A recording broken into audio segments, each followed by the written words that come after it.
Hello and welcome to the MHR podcast. I'm Andy. And I'm Emma.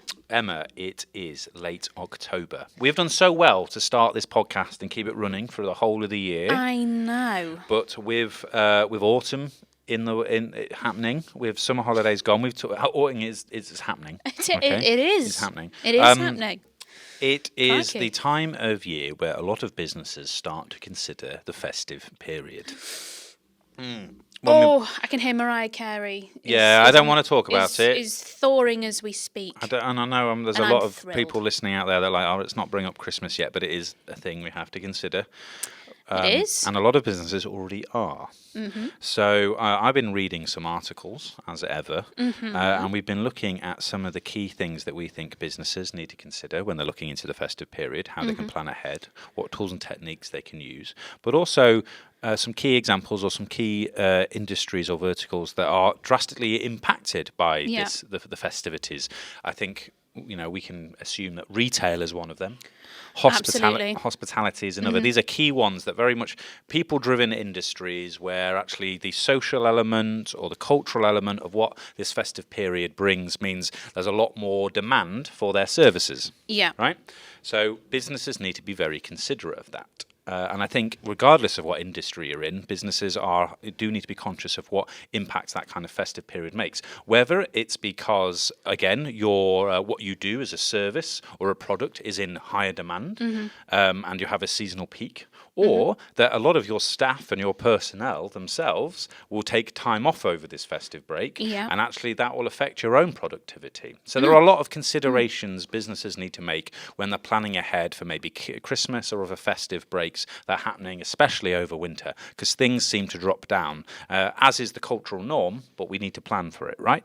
No, definitely. And, I think these last few years, especially with COVID and with working patterns changing and certainly the demand for seasonal workers being lower in those periods, I think now that we've had 2022 where things started to pick back up, you can consider 2023 to be the first, I guess, sort of normal year that we've had from a seasonal working point of view over the last few years. Well, that's a very good point you've raised then, because actually I've got a statistic that matches exactly that comment you've just made. And so if we look, for example, with retail or hospitality sectors who are hiring a lot more because they have that increased demand, right? Yeah. Vacancies for temporary festive roles have jumped up 25% since last year, right? So there is now currently 26,000 jobs currently being advertised, according to research that's been made. That's figures that mark the busiest start to the Christmas hiring season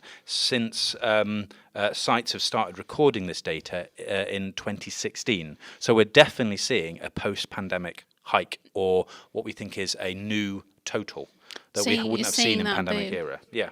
No, it's interesting. I mean, especially, considering things like the cost of living crisis and the inflation rates that have come into play this year, it's evidence that actually buying behaviours are still returning to those kind of pre-pandemic levels in spite of that.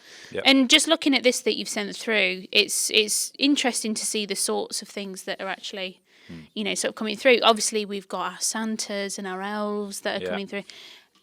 Mince pie auditors, which I am available. I'm heavily pregnant and therefore will consume many mince pies. You are contractually obliged to complete your contract with us before you start seeking work elsewhere. But there's also things such as, an increase in demand in retail for, your large conglomerates such as Asda, Lidl, Tesco, all increasing their seasonal hiring in preparation for the new year. Yeah. So, for example, Tesco, they're actually looking to go above and beyond that 26,000 figure by hiring an additional 30,000 to meet increased demand this Christmas. So it's a very, very, very big jump in comparison to what we've seen over the last few years. And what I think it's important for us to cover today is to understand how that can be managed. With the decrease that's been there over the past couple of years, you could argue that, trying to manage that as difficult as it probably will have been, it may have been, eased slightly by the fact that they were slightly reduced. But now we're seeing this big jump again. Yeah. That is a heck of a lot of admin. Yeah. And not something I particularly want to take on board myself. But there are things that businesses can do to make sure that it is a smoother process for them. Yeah, absolutely. Sorry, go on. Well, before we go into that, because obviously we've got a few things we can talk about in terms of processes they can use or technology that helps, right?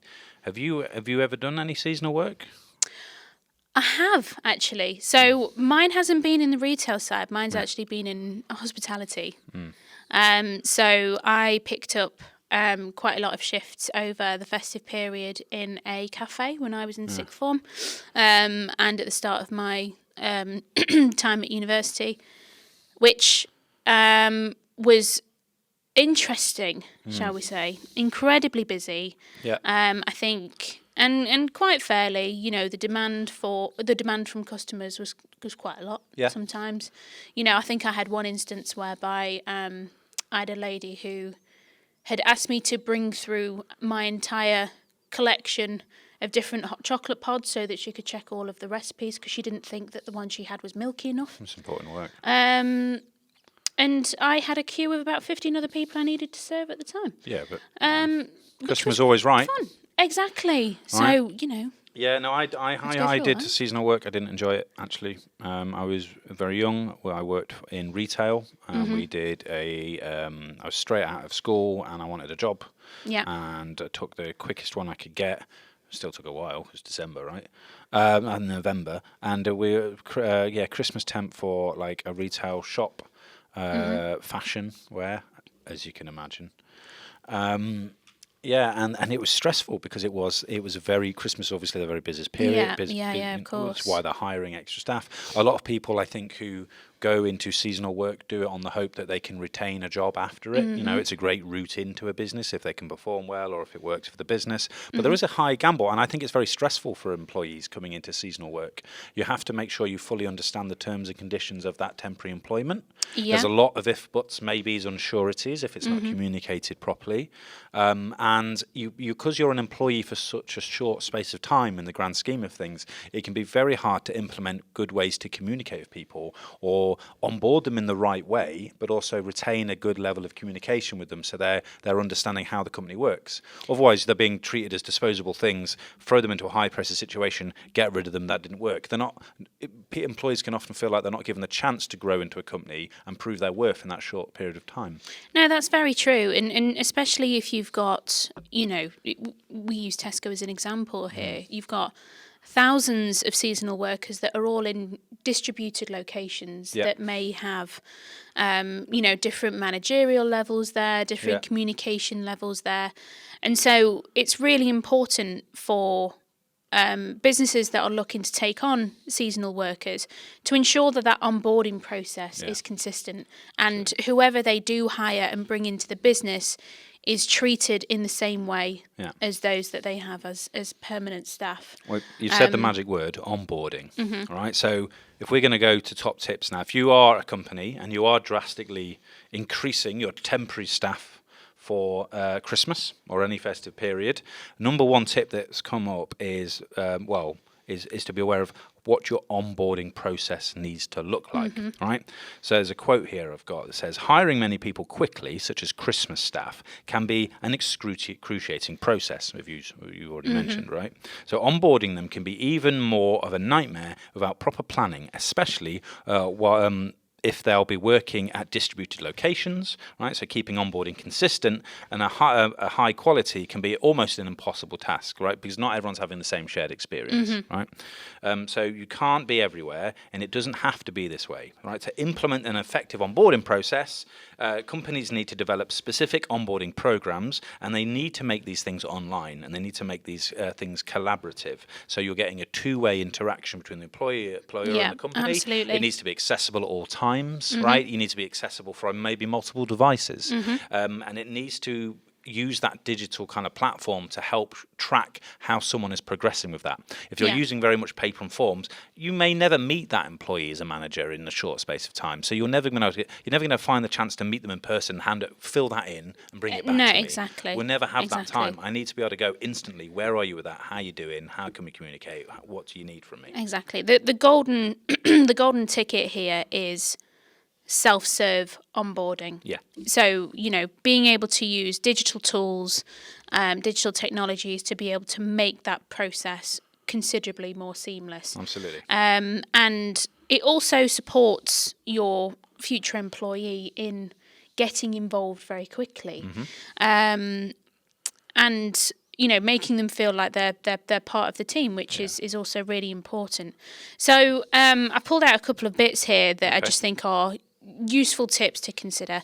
First and foremost, as you're going through the recruitment process, is ensuring that you have the relevant technologies in place to manage your onboarding contracts.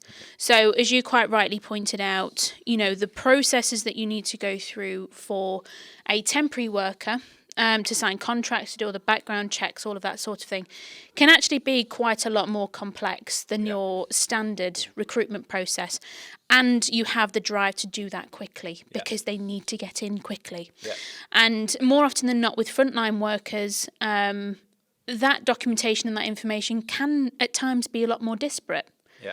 Because you don't have a set plan like you would with a typical job opening in terms of I need X, Y, and Z. Yeah. You could be looking at workers that are on particular visa types. You may have those that have 0-hour contracts, and therefore there's different agreements to be put in place there. Also, you've got limited resources with people, right? So exactly. Say, I don't know, you're a big retail or logistics company and you've got a load of warehouses, and for the Christmas demand, you're recruiting 20,000 people, and they could be across different resources. Now, your HR department, that might be 5 people.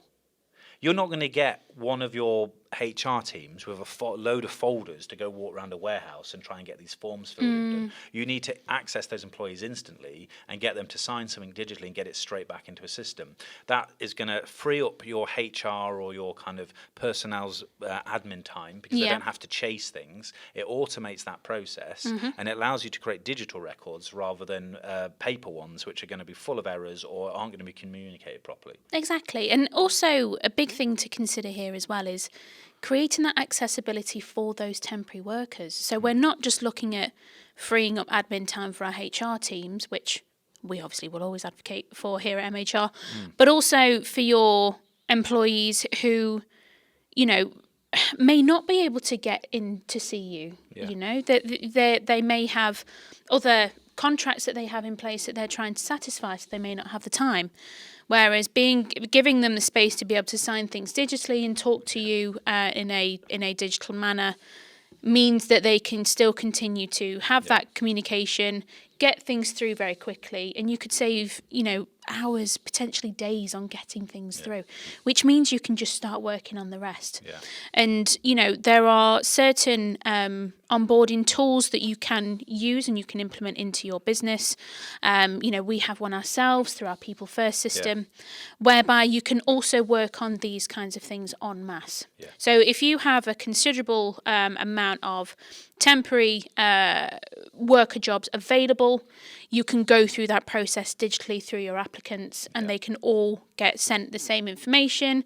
You can get regular updates on progress reports in terms of what that onboarding and contractual agreements all look like. Yeah. And it just saves you the headache of having to chase everybody. Yeah, and also with a platform like People First, like one of the advantages we've got with what we do with it, and then what other people do with it that we work with them on, is you can create access and full visibility of someone's calendar, their diary, their appointments, their appointments with their manager, and you can schedule that in advance, right? So you can do the legwork and automate that legwork instead of having to waste time in those early stages when time is limited to arrange all this stuff and meet in person. You can automate this. So actually you're just enabling the time that they've got for learning, for that onboarding, for the focus on what they need to know and learn about their job, rather than the awkward kind of HR admin that actually could just be ticked through and pre-built for them. No, definitely. And this brings us on to our kind of next and final point from an onboarding point of view, is then continuing to use that technology to collaborate with these kind of seasonal workers. So, what's very, very important is that they have all of the information that they need, from really basic things down to uniform requirements if they have them, where they need to park, what their staff policies and procedures are that they need to ensure that they've read before they join, what their shifts are, for that matter. That can all be stored in one central location, whereby you can communicate with all of those employees across all of those, distributed locations of different job types, without having to create all these different communication channels and areas of confusion. It's an area to collaborate. They can feel involved. They can ask questions on there. They can check all sorts of things out. And it also gives your HR teams or your recruitment teams the opportunity to just focus on ensuring that they're all happy, rather than checking that they've got all the correct documentation, checking that they've got all of their shifts in place, when actually that's all been put out through this single digital channel. And I think the push for collaboration is such a key one when you're looking at Christmas temp work, especially because there, as we all know, and we've talked about this with learning and stuff, there is no quicker way for an employee to learn how to do their job or learn the best ways to do their job than actually working collaboratively with other employees. Now, if you're in a work environment where actually you don't get that close contact, but you are provided with a software or a platform or some technology that enables you to have close contact digitally with your colleagues, you can use that. Community chats, social feeds, all that stuff that People First does quite well, to kind of learn and go understand what else is going on in the company. Go, I can learn that, I can use that. This is something that's around me. This is something I can absorb. Also, from a social element, there is a lot of pressure. If you're working with a load of new people, it can be really overpowering. It can be something that can be really quite daunting. And you hear it a lot. A lot of people, if they feel overwhelmed or socially awkward or under pressure at the start of their job, they may not stay. And when you're in a very high demand, tense environment for Christmas temp work, and you're surrounded with people you don't know, and you don't feel like you can collaborate with them or get to know them, it can be really daunting, and it can make you not want to go to work. So having a social platform, a social people platform that allows you to socialize with your colleagues as you're working is really important.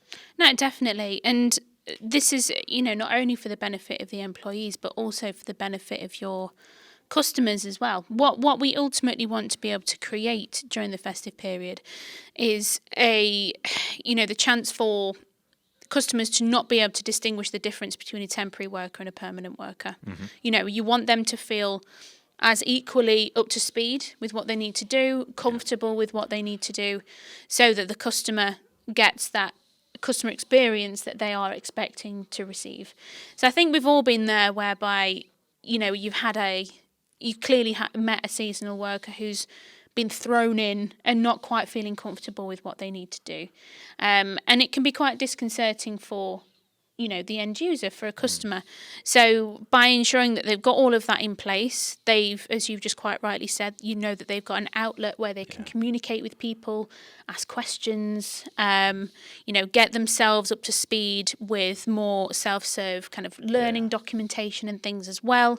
You're far more likely to create that seamless transition into bringing in those temporary workers.